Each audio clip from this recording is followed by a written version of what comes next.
Bonjour Benoît, encore une fois. Bonjour Louis. On va pouvoir faire un autre podcast. Cette fois-ci, ça va être sur la terre achetée à l'île d'Orléans et la vie sur cette même terre.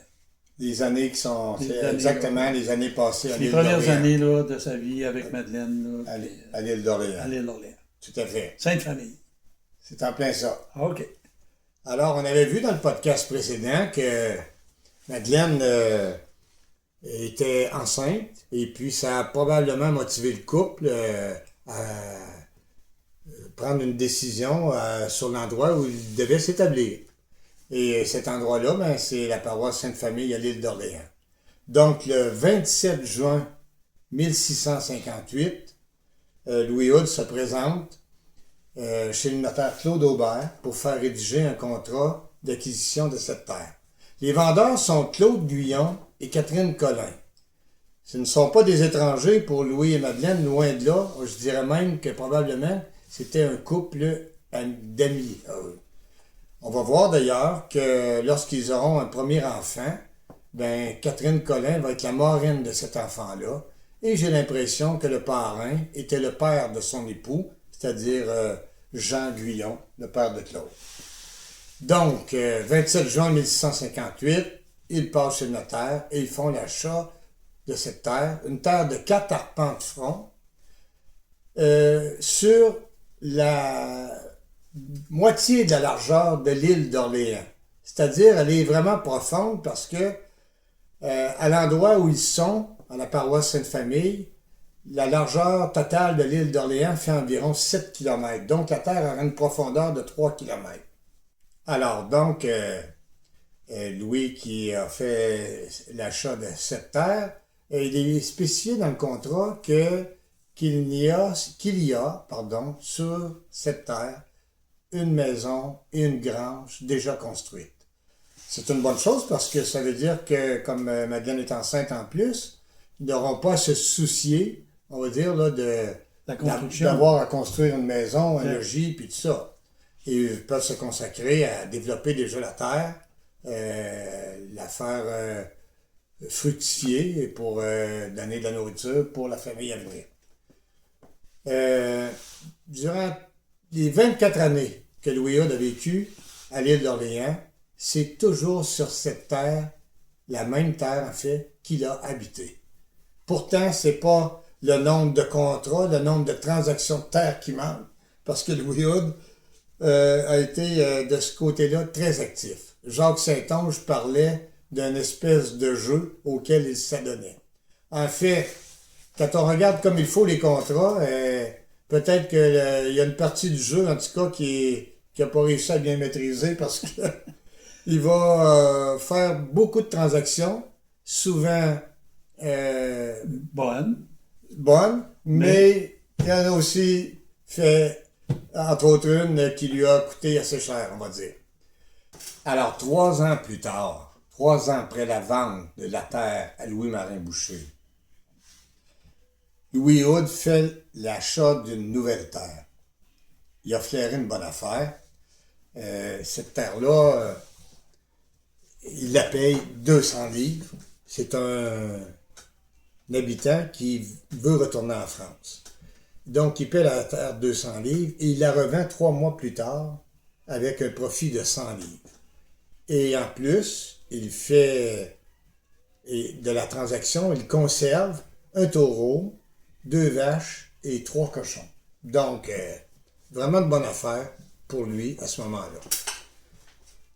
3 jours après l'achat de cette terre-là, où il va faire ce profit-là, il fait l'achat d'une autre terre en plus. Il est vraiment là parti dans les acquisitions. Et cette fois, on a l'impression qu'il aurait joué d'une information privilégiée parce que la terre, le propriétaire de la terre qu'il achète, c'est le frère de sa voisine. La voisine de Louis s'appelle Madeleine Rocheron et c'est l'épouse de François Gaulin. Et donc, il achète la terre de François Gaulin, une terre qui était bien développée, quand même à un bon prix, c'est-à-dire un bon dans le sens qu'un prix important parce que c'est 800 livres pour le fond de terre et 250 livres pour tous les équipements que possède ce François Gaulin, c'est-à-dire les outils, le matériel là, pour faire la culture, etc. Mais là, il faut que tu m'expliques, là, Oui. pour le commun des mortels, quand on parle de fond de terre, c'est quoi exactement? Le fond de terre, ça veut dire la terre elle-même. Alors, il n'y avait peut-être pas tant besoin, Louis Hood, d'agrandir son domaine à ce moment-là, mais il est intéressé par les équipements que possédait François Gaulin. OK. Donc, il va faire une espèce d'opération de transfert de l'achat qu'il vient de faire. Il transfère le fond de terre à une personne qui s'appelle Jean Joanne. OK. Et, C'est lui qui va cultiver la terre. c'est Jean Joanne qui cultiverait la terre à ce Ok, moment-là, ok. mais lui conserve là, les équipements, Ok. les charrues. Il tout reste ces- propriétaire de l'équipement. C'est ça. Donc, sauf que malheureusement, probablement que Jean Joanne n'a pas été capable de rencontrer les paiements pour la terre, qui était quand même un paiement assez élevé, 800 livres. Et donc, quelques mois plus tard, 4 mois, je pense, il refait la vente du fonds de terre à une autre personne, un monsieur qui s'appelle Mathias Campagna. Pas plus de chance avec ce nouvel acquéreur. Après 6 ou 7 mois, le contrat est cassé et annulé. Alors, on va dire que là, ça va un peu moins bien dans ses transactions. Louis se retrouve de nouveau avec le fonds de terre. Et comme il n'y a pas vraiment d'argent devant lui pour payer ce montant élevé, il fait un emprunt à un commerçant de l'époque du nom de Bertrand Chesnay de la Garenne. Bertrand Chesnay de la Garenne est un grand commerçant sur la côte de Beaupré et il faisait des affaires même à la ville de Québec. Et il va s'en suivre une période assez trouble d'ailleurs où Louis Hood va se retrouver à louer un logement à la ville de Québec, tout en ayant sa propriété sur l'île d'Orléans. Et j'ai l'impression que cet épisode un peu trouble, c'est ça doit être une façon pour lui de régler sa dette envers Bertrand Chesnay de la Garenne, qui est un commerçant, puis qui a peut-être trouvé comme un employé, disons, pour faire fonctionner son commerce à la ville de Québec. Alors, ça va pas durer très longtemps, toutefois. Pour moi, Madeleine a dû mettre son pied à terre et dire là, il y a d'ouvrages à faire à la maison ici. Fait que, donc, Louis Hood va quand même, en tout cas, régler là, cette histoire-là. Mais finalement, le pire dans tout ça, c'est-à-dire qu'il va procéder avec cette terre-là avec laquelle il y a de la misère à faire une transaction. Il va finir par l'échanger à son beau-frère. Alors, on sait que Louis Marin, on sait, je l'ai dit, Louis Marin est arpenteur pour le roi. Peut-être qu'il n'a pas répondu aux attentes de Louis Hood par rapport au développement de sa propriété à l'île d'Orléans. Et donc, Louis propose, dans un échange à son beau-frère, de prendre la terre qu'il a acquise de François Gaulin, donc d'échanger ça. Puis lui, de cette façon-là, il se trouve à récupérer la propriété intégrale qu'il avait acquise de Claude Guyon en juin 1658. Alors, beaucoup de transactions finalement, mais pour peu de résultats dans son cas, parce qu'il se ramasse avec la même terre qu'il avait en 1658. Et puis, il est quand même resté pris avec une dette là, pour la terre qu'il a échangée avec son beau-frère, parce qu'il n'a pas fait d'argent avec l'échange. Et puis, le pire dans tout ça, c'est que le beau-frère va finir par dire qu'il n'est plus intéressé par cette terre qu'il a échangée. Et puis, il la rétrocède à Louis Hood, accepte qu'elle lui soit rétrocédée parce qu'on dirait qu'il a imaginé un stratagème pour la revendre, parce qu'il vient de se trouver un nouvel acheteur, un monsieur Jean Royer.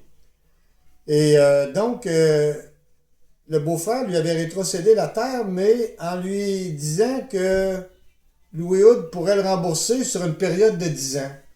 Et donc, Louis Hood, lui, offre la terre à Jean Royer sur la même période de 10 ans, mais là où son beau-frère lui offrait à 100 livres par année, ben lui, il demande 120 livres à Jean Royer. Alors, ça pourrait être une bonne affaire, on va dire, mais encore une fois, après une année, même pas une année complétée, le fameux nouvel acheteur est incapable de rencontrer les paiements OK. et Louis Houde se retrouve pris toujours avec cette terre qui lui a coûté pas mal cher et donc incapable de la vendre. Il va finir par la rétrocéder à son beau-frère qui va la vendre à M. Turcotte de l'île d'Orléans. Bon. Et ça met fin à l'épisode un peu rocambolesque de cette terre qui aujourd'hui, soit dit en passant, est la terre sur laquelle, ou l'endroit en tout cas sur lequel est bâtie une auberge qui s'appelle Au Poste de la Traite Ah oui. et qui est réputée pour avoir été une terre, évidemment, que Louis Houde a eu en sa possession pendant un certain nombre d'années. Il faut comprendre que ce n'est pas la terre où il a vécu, ni où il a élevé ses enfants. C'était une terre seconde qu'il avait achetée, puis qu'il avait essayé de laquelle il a profité surtout des équipements. La faire fructifier et tout. C'est ça. Ça n'a pas vraiment fonctionné. Louis Houde, avec cette première terre-là qu'il avait acquise, on va dire qu'il a été un travailleur efficace parce que à peine 4 ans plus tard, il a déjà, la terre, il l'avait acquise pour la somme de 650 livres. Et à peine 4 ans plus tard, il a déjà remboursé au complet cette dette-là sur la terre. Et autant il était actif dans le remboursement, ben autant, on va dire, il était actif aussi au niveau de la famille parce qu'il est rendu à son 3e enfant. Il y a eu Jean, comme premier garçon, Jean, on a dit que la marraine avait été Catherine Collin, il y a eu une fille qui s'appelle Françoise, et puis finalement, il y a un 3e enfant qui arrive en 1662, qui est prénommé comme son père, Louis. Et le parrain de ce 3e enfant, c'est le beau-frère de Madeleine, le frère de Madeleine, pardon, le beau-frère de Louis, et il s'appelle Louis Marin Boucher. Et ont-ils voulu faire contribuer Louis Marin au développement de leur terre? En tout cas, le 4 avril 1663, ils lui concèdent la moitié de la terre qu'ils avaient acquise en 1658. Et Louis Marin étant le parrain de Louis, le 3e enfant, bon, ben, on peut penser, c'est ça, là, qu'ils ont tenté de l'impliquer dans le défrichement de leur terre. Par contre, nous savons par les archives que Louis Marin va devenir un arpenteur pour le roi. Donc, peut-être qu'il n'était pas tant intéressé par la culture de la terre. Par l'agriculture. C'est ça. On ne sait pas, c'est possible. Enfin, 3 ans plus tard, parce qu'on était en 1663 quand ils font ce partage de terre avec Louis Marin, 3 ans plus tard, Louis fait l'acquisition d'une nouvelle terre. Je l'ai dit tout à l'heure, il va en faire beaucoup d'acquisitions. Et il fait l'acquisition d'une terre pour la somme de 200 livres. Et puis, il la revend 3 mois plus tard avec un profit de 100 livres, c'est-à-dire qu'il la revend 300 livres. Et en plus, il récupère dans la transaction 2 vaches, un taureau et 3 cochons. Alors, on va dire qu'il avait fait une bonne affaire. Une bonne affaire, cette fois-là. Et 3 jours après avoir fait l'achat de cette terre-là, et ça veut dire qu'il est vraiment très rapproché, là, il fait l'acquisition d'une autre terre. Bon, on va dire que cette fois-là, peut-être qu'il a bénéficié d'une combine parce que la terre qu'il achète, eh bien, c'est le frère de sa voisine. C'est une terre qui est située plus à l'ouest sur l'île d'Orléans. Et puis, sa voisine s'appelle Madeleine Rocheron. Et elle est la sœur de Gervais Rocheron. Donc, après l'épisode assez rocambolesque de la fameuse terre qui ne cessait d'être offerte et qui ne trouvait pas preneur, eh bien, les années passent et puis les enfants grandissent et puis s'ajoutent à la famille d'autres enfants. Gervais, Jacques, Marie et Claude se sont ajoutés à la famille.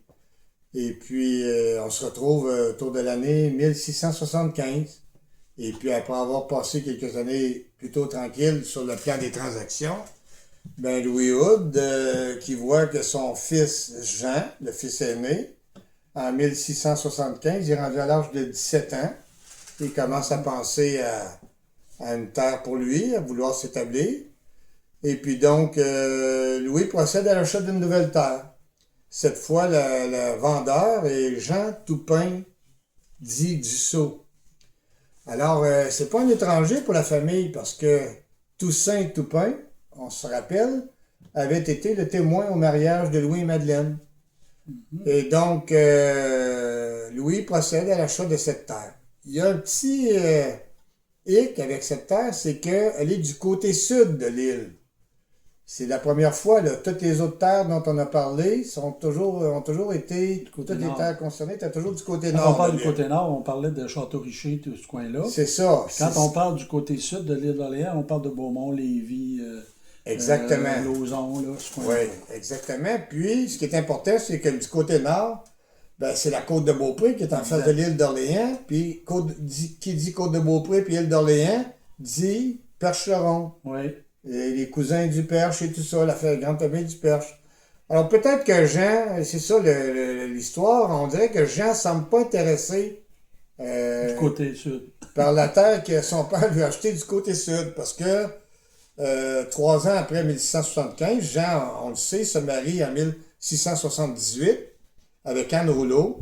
Et puis, peu de temps avant son mariage, il fait l'acquisition lui-même d'une terre sur le côté nord de l'île, mais dans la paroisse Saint-Pierre, donc plus à l'ouest, là, sur l'île d'Orléans, c'est-à-dire plus en se rapprochant de Québec, disons. Alors, le père se retrouve un peu dépité de ne pas avoir de preneur pour sa terre, et puis il va la revendre en 1678, puis peut-être pour se récompenser de ne pas avoir fait cette transaction pour rien, ben il décide de procéder à l'achat de 2 chevaux. Bon.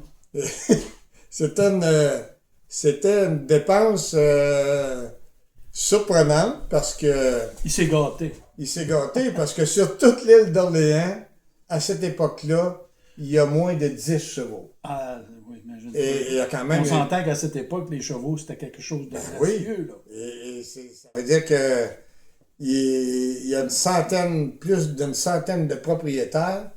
Il y a, dans l'ensemble, ils ont 10 chevaux, moins de 10 chevaux, puis Louis Hood en a 2 sur ça. En a 2, imagine. Fait que, il doit faire parader ses chevaux. Il y a 20% des chevaux. Ouais. Il doit faire parader ses chevaux avec fierté. C'est bon. Oui.